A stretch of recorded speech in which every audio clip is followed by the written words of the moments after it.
ಓಂ ಶ್ರೀ ಹರಿ ಗುರುಭ್ಯೋ ನಮಃ. ಎಲ್ರಿಗೂ ನಮಸ್ಕಾರ. ನಿಮ್ಮ ಪ್ರೀತಿಯ ಶ್ರೀಹರಿ ಜ್ಯೋತಿರಾಯರು ಚಾನಲ್ಗೆ ಎಲ್ರಿಗೂ ಕೂಡ ಸ್ವಾಗತ. ಇವತ್ತಿನ ವಿಡಿಯೋನಲ್ಲಿ ರಾಯರ ಮೃತ್ತಿಕೆಯನ್ನು ನಿಮ್ಮ ಎಷ್ಟೋ ಸಮಸ್ಯೆಗಳಿಗೆ ಪರಿಹಾರಾರ್ಥವಾಗಿ ಯಾವ ರೀತಿ ಬಳಸ್ಕೋಬಹುದು ಅನ್ನೋಂತಹದ್ರ ಬಗ್ಗೆ ಸಂಪೂರ್ಣವಾದಂತಹ ಮಾಹಿತಿಯನ್ನು ಕೊಡ್ತೀನಿ. ಜೊತೆಯಲ್ಲಿ ನಿಮ್ಮ ಮನೆಯಲ್ಲಿ ಏನಾದರೂ ರಾಯರ ಮೃತ್ತಿಕೆ ಇದ್ದರೆ ಅದನ್ನು ನಾನ್ ವೆಜ್ ತಿನ್ನುವಂತಹವರು ಇಟ್ಕೋಬಹುದಾ ಬೇಡವಾ ಎಲ್ಲ ಮಾಹಿತಿಗಾಗಿ ಈ ವಿಡಿಯೋವನ್ನು ನೋಡಿ. ಮೊದಲನೇದಾಗಿ ರಾಯರ ಮೃತ್ತಿಕೆ ಅಂತಂದರೆ ಏನು ಅಂತಂದರೆ, ಮಂತ್ರಾಲಯದಲ್ಲಿ ನೋಡಿ ಕೆಲವೊಂದಷ್ಟು ಆಯ್ದಂತಹ ಜಾಗದಿಂದ ಮಣ್ಣನ್ನು ತಗೊಂಡು ಬರ್ತಾರೆ. ಮಣ್ಣನ್ನು ತಗೊಂಡು ಬಂದು ಕೆಲವೊಂದು ಶಕ್ತಿಯುತವಾದಂತಹ ದಿನಗಳಲ್ಲಿ ರಾಯರ ಬೃಂದಾವನ ಏನಿರುತ್ತಲ್ವ ಆ ಬೃಂದಾವನದ ಮೇಲೆ ಆ ಮಣ್ಣನ್ನು ಇಟ್ಬಿಟ್ಟು ಅದಕ್ಕೆ ಶಕ್ತಿಯನ್ನು ತುಂಬ್ತಾರೆ. ಅಂದರೆ ಆ ಮೃತ್ತಿಕೆಯಲ್ಲಿ ಸಾಕ್ಷಾತ್ ರಾಯರ ಅನುಗ್ರಹ ಆಗಿರುತ್ತೆ. ನೀವು ಮನೆಗಳಿಗೆ ತಗೊಂಡು ಹೋದ್ರಿ ಅದನ್ನು ಅಂತಂದರೆ ಬಹಳ ಮಡಿಯಿಂದ ಪಾಲನೆ ಮಾಡಬೇಕಾಗತ್ತೆ. ಅಗತ್ಯ ಇಲ್ದಲೆ ರಾಯರ ಮೃತ್ತಿಕೆಯನ್ನು ಮನೆಗೆ ತೆಗೆದುಕೊಂಡು ಹೋಗಲೇಬೇಡಿ.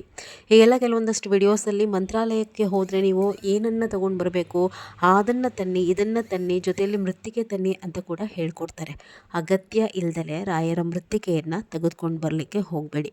ರಾಯರ ಮೃತ್ತಿಕೆಯನ್ನು ಮನೆಯಲ್ಲಿ ತಂದಿಟ್ಕೊಂಡ್ರಿ ಅಂತಂದರೆ ಮೃತ್ತಿಕೆ ಇರುವಷ್ಟೂ ದಿವಸ ನಾನ್ ವೆಜ್ಜನ್ನು ನೀವು ಮಾಡೋ ಹಾಗೆ ಇಲ್ಲ. ಆಮೇಲೆ ನೀವೇನು ರಾಯರ ಮೃತ್ತಿಕೆ ಬಗ್ಗೆ ತಿಳ್ಕೊಬೇಕಾಗಿರೋದು ಅಂತಂದರೆ, ರಾಯರ ಮೃತ್ತಿಕೆಯನ್ನು ನೀವು ಮಂತ್ರಾಲಯದಿಂದ ತೆಗೆದುಕೊಂಡು ಬರ್ತೀರಾ ಅಂತಂದರೆ 48 ದಿವಸಗಳ ಕಾಲ ಮಾತ್ರ ಆ ಮೃತ್ತಿಕೆಗೆ ಶಕ್ತಿ ಇರುತ್ತೆ.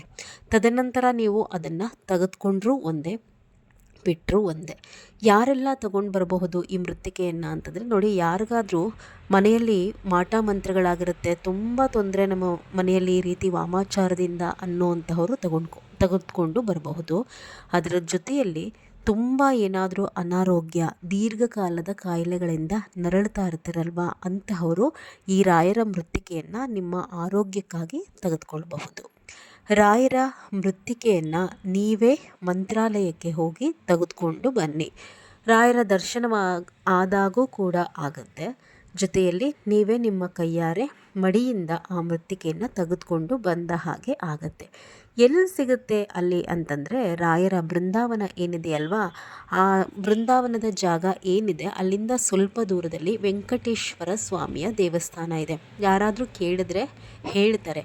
ಆ ವೆಂಕಟೇಶ್ವರ ಸ್ವಾಮಿಯ ದೇವಸ್ಥಾನದ ಅರ್ಚಕರನ್ನು ಕೇಳಿದ್ರೆ ನಿಮಗೆ ಆ ಮೃತ್ತಿಕೆಯನ್ನು ನಿಮಗೆ ಕೊಡ್ತಾರೆ. ಈಗ ಸ್ವಲ್ಪ ದುಡ್ಡನ್ನು ಕಟ್ಟಿಸ್ಕೋತಾರೆ ಅನಿಸುತ್ತೆ. ಆ ಹಣವನ್ನು ಮೊದಲೆಲ್ಲ ಫ್ರೀಯಾಗಿ ಕೊಡ್ತಿದ್ರು, ಈಗೇನೋ ಒಂದು 100 ರೂಪಾಯೋ 50 ರೂಪಾಯೋ ತಗೋತಾರೆ ಅಂತ ಹೇಳಿ ಕಾಣುತ್ತೆ. ಕೊಟ್ಬಿಟ್ಟು ನಾವು ಮೃತ್ತಿಕೆಯನ್ನು ತೆಗೆದುಕೊಂಡು ಬರಬಹುದು. ಇಲ್ಲ ಅಂತಂದರೆ ಯಾರಾದರೂ ಮಂತ್ರಾಲಯಕ್ಕೆ ಹೋಗ್ತಾರಲ್ವ, ನಿಮಗೆ ಪರಿಚಯ ಇರುವಂಥವರು, ಅಂಥವರ ಕೈಲಿ ನೀವೇ ಕೇಳಿ ತರಿಸ್ಕೊಳ್ಳಿ. ನನ್ನನ್ನು ಕೇಳೋದಾದರೆ ಈ ಇನ್ಸ್ಟಾಗ್ರಾಮ್ಗಳಲ್ಲಿ ಏನು ಯಾವತ್ತೋ ಅವರು ತೆಗೆದುಕೊಂಡು ಬಂದಿರ್ತಾರೆ, ಅವರು ಪಬ್ಲಿಕ್ಸಿಟಿಗೋಸ್ಕರ ಮೃತ್ತಿಕೆಯನ್ನು ಕೊಡ್ತಿರ್ತಾರೆ ಅಂತಂದರೆ ಅಲ್ಲ ಇಸ್ಕೊಳ್ಳಿಕ್ಕೆ ಹೋಗಬೇಡಿ. ಏಕೆಂದರೆ ತುಂಬ ದಿವಸಗಳು ಇಟ್ಕೊಂಡು ಅವರು ಕೊಡುವಂತಹ ಮೃತ್ತಿಕೆಗೆ ಯಾವುದೇ ಶಕ್ತಿ ಅನ್ನುವಂತಹದ್ದು ಇರಲ್ಲ. 48 ದಿವಸಗಳ ಕಾಲ ಮಾತ್ರ ರಾಯರ ಮೃತ್ತಿಕೆಗೆ ಶಕ್ತಿ ಅನ್ನುವಂತಹದ್ದು ಇರುವಂತಹದ್ದು. ಇನ್ನು ರಾಯರ ಮೃತ್ತಿಕೆಯನ್ನು ನೀವು ಮನೆಗೆ ತೆಗೆದುಕೊಂಡು ಬಂದಾದ ಮೇಲೆ ಅವಶ್ಯಕತೆ ಇರುವಂತಹವರು ಯಾವ ರೀತಿ ಅದನ್ನು ತೆಗೆದುಕೊಳ್ಬೇಕು ಅನ್ನುವಂತಹದ್ದನ್ನು ನೋಡುವಂತಹದ್ದಾದರೆ, ಯಾರಿಗಾದರೂ ವಾಮಾಚಾರ ನಿಮ್ಮ ಮನೆಯಲ್ಲೇ ಆಗಿದೆ ಅನ್ನುವಂತಹ ಅನುಮಾನವಿದ್ದರೆ 21 ದಿವಸಗಳ ಕಾಲ ಈ ರಾಯರ ಮೃತ್ತಿಕೆಯನ್ನು ತೆಗೆದುಕೊಂಡು ಬರ್ತೀರಲ್ವ, ಅದನ್ನು ರಾಯರ ಫೋಟೋ ಎದುರುಗಡೆ ಇಟ್ಟು ರಾಯರಿಗೆ 21 ದಿವಸಗಳ ಕಾಲ ತುಪ್ಪದ ದೀಪವನ್ನು ಹಚ್ಚುವಂತಹದ್ದನ್ನು ಮಾಡಿ, ನಿಮ್ಮ ಮನೆಯವರೆಲ್ಲ ಏನಿದ್ದಾರೆ ಅವರೆಲ್ಲರೂ ಕೂಡ ಈ ರಾಯರ ಮೃತ್ತಿಕೆಯನ್ನು ಸ್ವೀಕಾರ ಮಾಡಬಹುದು. ಈಗಿನ ಕಾಲದಲ್ಲೂ ಇದೆಲ್ಲ ನಂಬ್ತಾರ, ವಾಮಾಚಾರ ಅನ್ನುವಂಥದ್ದು, ಮಾಟ ಮಂತ್ರ ಅನ್ನುವಂತಹದ್ದು ಅಂತಂದರೆ ಒಳ್ಳೆಯದು ಹೇಗೆ ಇದೆ ಅಂತ ಹೇಳಿ ನಂಬ್ತೀವೋ, ಕೆಲವೊಂದು ಸಾರ್ತಿ ಕೆಟ್ಟದ್ದು ಕೂಡ ಇದೆ ಅಂತ ಹೇಳಿ ನಂಬಲೇಬೇಕಾಗತ್ತೆ. ಅದರ ಕೆಟ್ಟ ಅನುಭವಗಳನ್ನು ಅನುಭವಿಸಿದವ್ರಿಗಷ್ಟೇ ಗೊತ್ತಿರುತ್ತೆ ಯಾವ ರೀತಿ ನಾನಾ ರೀತಿಯ ತೊಂದರೆಗಳನ್ನು ಈ ವಾಮಾಚಾರಕ್ಕೆ ಒಳಗಾದಂತಹ ಕುಟುಂಬಸ್ಥರು ಅನುಭವಿಸ್ತಿರ್ತಾರೆ ಅಂತಂದು. ಈ ರೀತಿ ನಿಮ್ಗೇನಾದರೂ ಬೇರೆ ಕಡೆ ನೀವು ಕನ್ಫರ್ಮೇಷನ್ ಮಾಡ್ಕೊಂಡಿದ್ರೆ ನಮ್ಗೆ ಈ ರೀತಿ ತೊಂದರೆ ಆಗಿದೆ ಅಂತ ಹೇಳಿ, ಅಂತಹವರು ಏನು ಮಾಡಬಹುದು, ಈ ಮೃತ್ತಿಕೆಯನ್ನು ಮನೆಯವರೆಲ್ಲರೂ ಕೂಡ ಸೇವನೆ ಮಾಡಬಹುದು. 8 ಗಂಟೆ ಒಳಗಡೆ ಅಂದರೆ ಪ್ರತಿನಿತ್ಯ ಈ 21 ದಿವಸಗಳ ಕಾಲ ಬೆಳಗ್ಗೆ 8 ಗಂಟೆ ಒಳಗಡೆ ನೀವು ರಾಯರ ಮೃತ್ತಿಕೆಯನ್ನು ಸ್ವೀಕಾರ ಮಾಡಬೇಕು. ಮನೆಯಲ್ಲಿ ಎಷ್ಟು ದಿವಸಗಳ ಕಾಲ ರಾಯರ ಮೃತ್ತಿಕೆಯನ್ನು ಇಟ್ಕೊಂಡಿರ್ತೀರ ಅಷ್ಟೂ ದಿವಸಗಳ ಕಾಲ ಮನೆಯಲ್ಲಿ ನಾನ್ ವೆಜ್ಜನ್ನು ಮಾಡೋ ಹಾಗಿಲ್ಲ. ಯಾರು ಈ ರಾಯರ ಮೃತ್ತಿಕೆಯನ್ನು ಸ್ವೀಕಾರ ಮಾಡ್ತಿರ್ತೀರಲ್ಲ ಅವರೂ ಕೂಡ ಯಾವುದೇ ಕಾರಣಕ್ಕೂ ರಾಯರ ಮೃತ್ತಿಕೆಯನ್ನು ಸ್ವೀಕಾರ ಮಾಡಿದ ದಿವಸ ನೀವು ನಾನ್ ವೆಜ್ಜನ್ನು ತಗೊಳ್ಳೋ ಹಾಗಿಲ್ಲ, ಮುಟ್ಟೋ ಹಾಗಿಲ್ಲ, ಈವನ್ ಮೊಟ್ಟೆನೂ ಕೂಡ ನೀವು ತಿನ್ನೋ ಹಾಗೆ ಇಲ್ಲ. ಇನ್ನು ಎರಡನೇದು, ಈ ಮಾಟ ಮಂತ್ರ ಆಗಿದೆ ಅನ್ನೋಂಥವ್ರನ್ನ ಬಿಟ್ಟು ಅನಾರೋಗ್ಯ, ಯಾವುದೇ ರೀತಿಯ ಅನಾರೋಗ್ಯದಿಂದ ಬಳಲ್ತಾ ಇರುವಂತಹವರು, ದೀರ್ಘಕಾಲದ ಕಾಯಿಲೆಗಳಿಂದ ಬಳಲ್ತಾ ಇರುವಂತಹವರು ರಾಯರನ್ನ ಭವರೋಗ ವೈದ್ಯರು ಅಂಥೇಳಿ ಕರೀತಾರೆ. ಇವತ್ತು ವೈದ್ಯಕೀಯ ಲೋಕಕ್ಕೆ ಸವಾಲಾಗಿರುವಂತಹ ಎಷ್ಟೋ ಸಮಸ್ಯೆಗಳು ಕಲಿಯುಗದ ಕಾಮಧೇನು ಅನ್ನಿಸ್ಕೊಂಡಂತಹ ಗುರು ಸಾರ್ವಭೌಮರಿಂದ ವಾಸಿ ಆಗಿರುವಂತಹದ್ದು ಉಂಟು. ಆದರೆ ನಾವು ಅದನ್ನು ನಂಬಬೇಕಷ್ಟೇ. ಈ ರೀತಿ ದೀರ್ಘಕಾಲದ ಕಾಯಿಲೆಗಳಿಂದ ನರಳುತ್ತಾ ಇರುವಂತಹವರು ರಾಯರ ಮೃತ್ತಿಕೆಯನ್ನು ಸ್ವೀಕಾರ ಮಾಡಬಹುದು. ಇದು ಒಂದು ವ್ರತದ ಥರ. 21 ದಿವಸ ತಗೊಳ್ಳಿ ನೀವು ಈ ರಾಯರ ಮೃತ್ತಿಕೆಯನ್ನು. 21 ದಿವಸನೂ ಕೂಡ ಈ ಯಾರಿಗೆ ಹುಷಾರಿರಲ್ಲ ಅಂತಹವರ ಬದಲಾಗಿ ಬೇರೆಯವರು ಮನೆಯಲ್ಲಿ ರಾಯರ ಎದುರುಗಡೆ ತುಪ್ಪದ ದೀಪವನ್ನು 21 ದಿವಸಗಳ ಕಾಲ ಹಚ್ಚಬೇಕಾಗತ್ತೆ.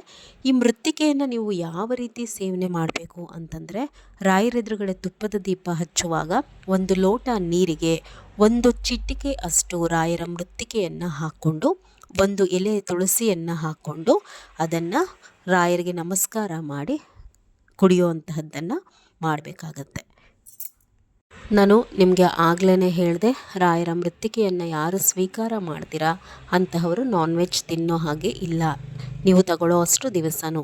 ಅದರ ಜೊತೆಯಲ್ಲಿ ನೋಡಿ, ಈರುಳ್ಳಿ ಬೆಳ್ಳುಳ್ಳಿ ಸೇವನೆಯನ್ನು ನೀವು ಸಂಕಲ್ಪ ಮಾಡಿಕೊಂಡು ಬಿಟ್ಬಿಟ್ರೆ ಯಾರು ಈಗ ಮೃತ್ತಿಕೆ ತಗೋತಿರಲ್ಲ ಅಂತಹವರು ಬಹಳ ಬೇಗ ನಿಮಗೆ ಶೀಘ್ರವಾದಂತಹ ಫಲಗಳು ದೊರೆಯುತ್ತೆ. ರಾಯರ ಮೃತ್ತಿಕೆ ಅಂತಂದರೆ ಪರಮ ಪವಿತ್ರ. ಅದು ಅನಗತ್ಯವಾಗಿ ಯಾರೂ ಕೂಡ ತಂದಿಟ್ಕೋಬೇಡಿ. ಅಂದರೆ ಈಗ ಮಂತ್ರಾಲಯಕ್ಕೆ ಹೋಗ್ತೀರಾ, ರಾಯರ ಮೃತ್ತಿಕೆ ಅಂದರೆ ಪವಿತ್ರವಾದಂತಹ ವಸ್ತು, ನಮ್ಮ ಮನೆಯಲ್ಲೂ ಕೂಡ ಇದ್ದರೆ ನಮಗೆ ಒಳ್ಳೆಯದಾಗತ್ತೆ ಅಂತ ಹೇಳಿ ಅನಗತ್ಯವಾಗಿ ರಾಯರ ಮೃತ್ತಿಕೆಯನ್ನು ತಂದು ಮನೆಯಲ್ಲಿ ಇಟ್ಕೋಬೇಡಿ. ಮತ್ತು ವರ್ಷಾನುಗಟ್ಟಲೆ ನೀವು ರಾಯರ ಮೃತ್ತಿಕೆಯನ್ನು ಮನೆಯಲ್ಲಿ ಇಟ್ಕೊಂಡ್ರು ಯಾವ ಪ್ರಯೋಜನವೂ ಇಲ್ಲ. ಅಂದರೆ ಅದನ್ನು ವರ್ಷಾನುಗಟ್ಟಲೆ ಬಿಟ್ಟು ನಾವು ಬಳಸ್ತೀವಿ ಅಥವಾ ಯಾರಿಗೋ ಕೊಡ್ತೀವಿ ಅಂದರೆ ಖಂಡಿತ ಅದರಲ್ಲಿ ಫಲ ಇರೋದಿಲ್ಲ.